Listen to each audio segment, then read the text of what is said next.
Good Thursday morning, everybody. I'm First Alert Meteorologist Zack Webster giving you an update on the elevated fire danger that's still in place across the western slope.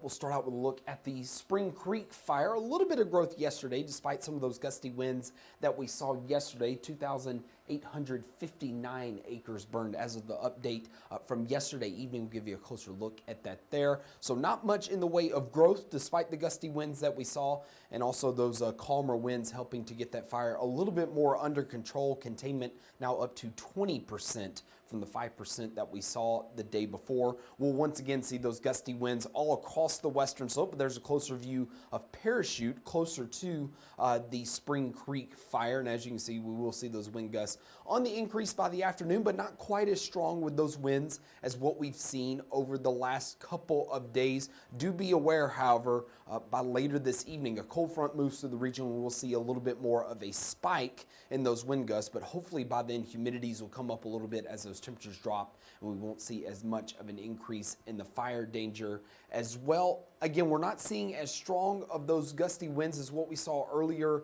this week, but we are still seeing enough of those gusty winds to continue to keep that red flag warning in place for many locations around the western slope. That's for all those areas that you see shaded in pink. That goes from pretty much I-70 southward, Grand Junction over into Aspen, Delta, Montrose, Nucla, Telluride, over toward Gunnison, down into Durango and Cortez, and that does continue to include places like Parachute and the Spring Creek fire area as well. Some good news on the way. I think we start to see some relief from some of this fire weather over the next several days. We'll start out by taking a look at expected gusty winds around the region over the next few days. There's a look at later this afternoon. Many of us, pretty similar to what we saw yesterday, we'll see those wind gusts mostly between 15 and 25 miles per hour. We get just a little bit of a lull in the action throughout the afternoon. Then, as I mentioned earlier, later this evening, cold front moves through the region. As you can see, we get a secondary spike in some of those wind gusts, some of which could get closer to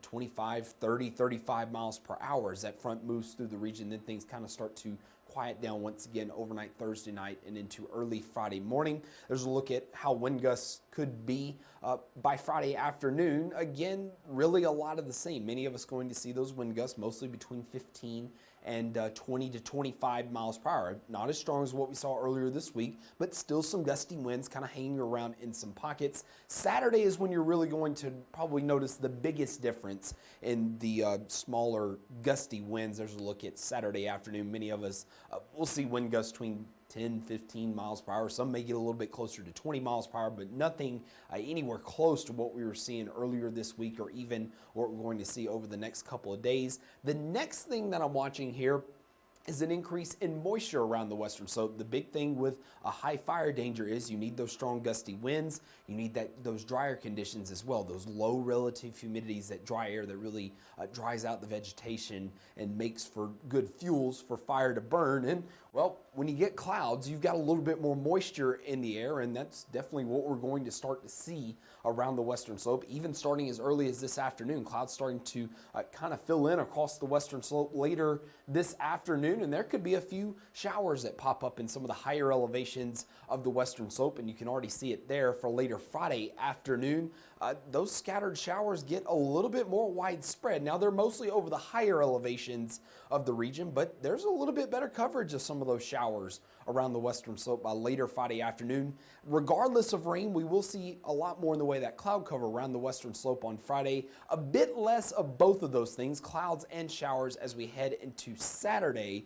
But the big thing is we're starting to see those winds start to calm down as you saw earlier. You combine those together and we'll start to see that fire danger begin to not necessarily go away throughout the weekend, but it will definitely be a lot less as we head throughout the week, throughout the end of this week and into the weekend. Take a look here. We'll start out with this afternoon, and again, many of us seeing around 4s, 5s, 6s for that fire danger, so still dealing with a pretty high, pretty elevated fire danger. But notice as we head into Friday, those numbers a little bit lower. We'll still see some gusty winds, not quite as gusty as what we've seen throughout the weekend. A little bit more moisture moves into the region, so that fire danger comes down a little bit. And then on Saturday, even though we do see a little bit more sunshine, the winds really start to calm down, and we'll really start to see that fire danger going down as well. So It's been a long last week and a half. We've really been dealing with a lot of this elevated to high fire danger around the western slope. That continues for the next couple of days. As you just saw there, we may see a little bit of relief on the way over the next few days. Hopefully that will continue to help out for the Spring Creek fire. And also hopefully we won't see any additional fires crop up and begin to spread out around the western slope. I'll continue to provide updates as necessary every morning. Thank you for watching.